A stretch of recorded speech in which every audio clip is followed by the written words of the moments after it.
You ever heard of TED Talks? Well, I know you have. Larry Madowo is joining me here with the latest from that area and also giving you an insight of how all that concept came to be. Larry, over to you. All right, many thanks, Trevor. I'm sure we all wanted to give a TED Talk, right? We just need to have interesting enough lives to be able to be on that stage. Yeah, I don't think I'm interesting enough, man. I am going to make sure I con my next guest to get me on that stage. Chris Anderson is now with me. He's the owner of TED, an entrepreneur. Welcome to Nairobi. It's great to be here, Larry. You're here because you've had kind of a massive audition you just did in Nairobi yesterday, trying to get more African speakers to the TEDGlobal stage in August in Arusha.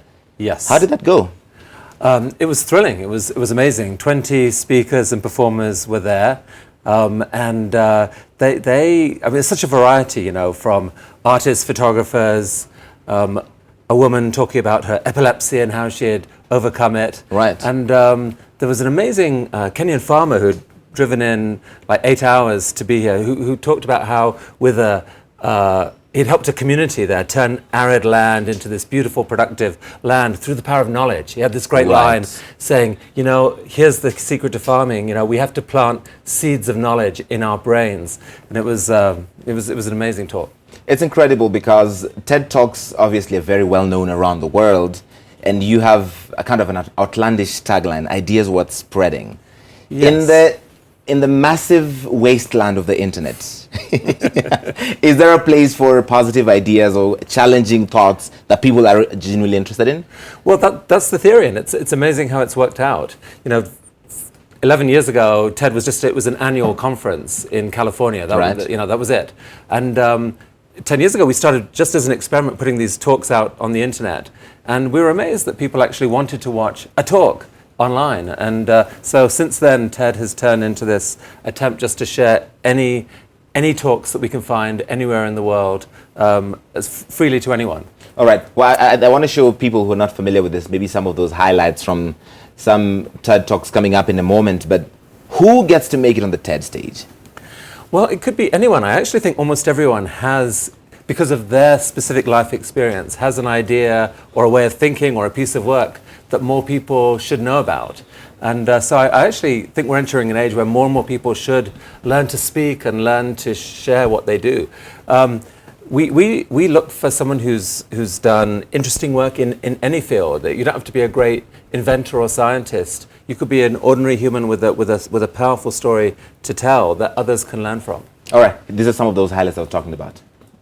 It is astounding how significantly one idea can shape a society and its policies. Consider this one. If taxes on the rich go up, job creation will go down. 5 years ago, this was me. I was a PhD student at Harvard, and I loved to travel. I had just gotten engaged to marry the love of my life. I was 28, and like so many of us when we are in good health, I felt like I was invincible.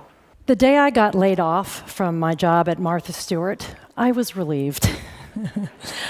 I loved the job, I really did, but the relationship was over, and I didn't know how to end it, and then it broke up with me. Did you love when that happens? At the time, I'd been also hosting a radio show for the Martha Stewart brand on Sirius XM, and then not long after, that got canceled too. As a curator of TED, Chris, you must meet some of the world's most interesting people. Indeed. One of them, for example, the world lost 2 days ago, Hans Rosling. Mm-hmm. You know, so he's a Swedish professor of public health. Sounds boring, right? But he's got a way of presenting statistics that just change how you see the world. And so, yeah, he gave one of the first TED Talks we ever released, and it showed how we shouldn't be thinking about developed and developing countries the way we were, that there'd been this huge catch-up had taken place.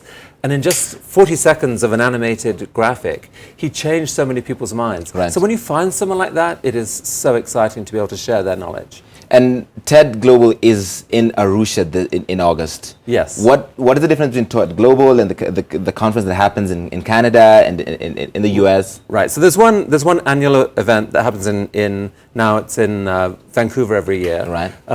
But we sometimes have events around the world. 10 years ago, for the first time, we came to Africa. We had TEDGlobal in Africa, and it was a really thrilling event that celebrated not the usual sort of Western African narrative of And all these stereotypes. problems and issues, but all the amazing things that are actually happening, and a new generation of movers and shakers coming through who wanted a bright future for the continent.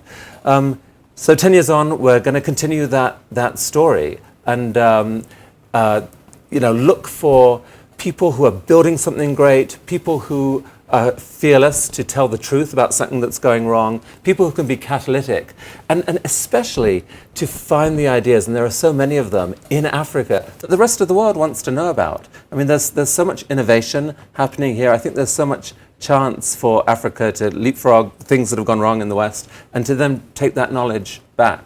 All right. You're best known for TED, but how you came to TED is also an interesting story, because you're not the founder of TED.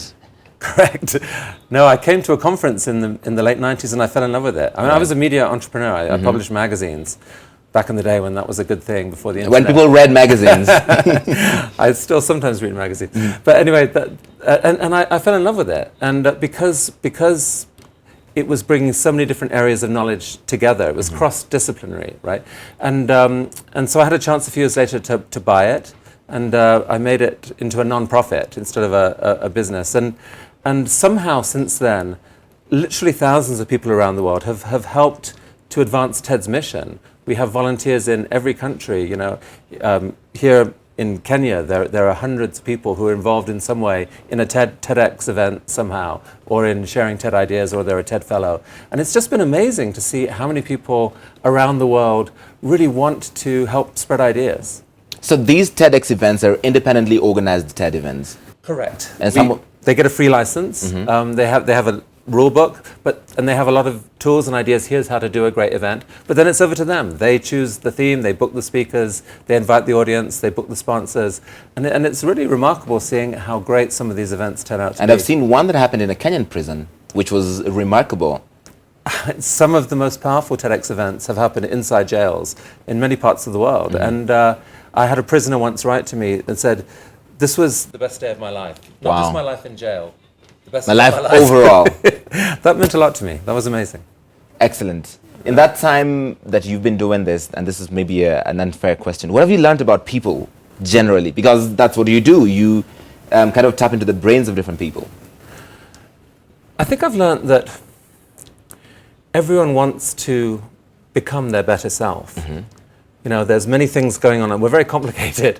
When you hear someone inspiring, you get this sort of greater sense of possibility about the future and about what you could be. And so people who watch a lot of TED Talks often end up saying, you know what, I'm not just going to sit back and observe and snipe at the world. I'm going to be part of making a better future. And so I love that. I love that so many people, it just starts with curiosity. I'm curious, I want to learn. And people move from that to saying, I actually want to get involved here. I love that. Excellent. Finally, there are some TED fellows in Kenya that are well known. The activist Boniface Mwangi. We've got people like Eric Hersman and Juliana Rotate, Blinky Bill, the musician. What is the process of getting accepted as a TED fellow? When do you become a senior TED fellow? All of that. Right. So a TED fellow allows you to come to the conferences for free and to get coaching on how to share your idea with the world. And it's been, has been an amazing group come through. Just Google TED Fellow. There's an application process online. We're looking for people in any field who just have done remarkable work, whether it's science, advocacy, entrepreneur, whatever it is. And so take it from there. There's definitely a lot of people applying now, but we welcome more. Excellent. Chris, thank you so much for being here. Larry, thanks so much. It's been an absolute pleasure. The curator of TED is an entrepreneur, he's an interesting person, and he's in Nairobi because TEDGlobal is going to be in Arusha this August.